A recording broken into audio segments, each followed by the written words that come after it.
अस्सलामुअलैकुम नाजरीन, आज का पाकिस्तान न्यूज़ के साथ मैं हूं आयजा शौकत। खबर शामिल करते हैं कि छांगा मांगा पत्तों की रोड पर पुलिस के छोड़े हुए डाकू अवाम को लूटने लगे। छांगा मांगा पुलिस ने रजाकार पुलिस यूनिफॉर्म में मलबूस अवाम को दोनों हाथों से लूटने लगे। राहगीरों को बिला वजह तंग करना और फिर 500 या 1000 रुपये लेना लम्हा फिक्रिया है।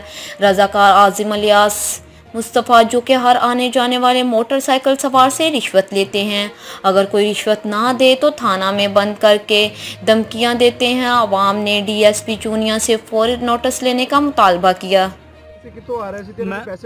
मैं सर जी छांगे मांगे तो आ रहा वहाँ। मैं पत्तों की चो आया 500 रुपए च 200 रुपए का मैं पेट्रोल पवा लिया। पवाने नाल ही इन्हें मैनू डक लिया। मैं इन्होंने मिंतरला भी किया तो इन्होंने कहा नहीं जी मैनू पहले सानू चाह पानी लाजमन दे के जा। मैं इन्होंने कहा भाई मेरे को नहीं है ना, क्या तलाशी दे। उस तो इलावा भाई ने मेरे को ना 50 रुपए लैने। मैं मजदूर बंदा है, जे एडा होंदा तो मैं वड्डा लोडर रक्शा ना लै सकदा।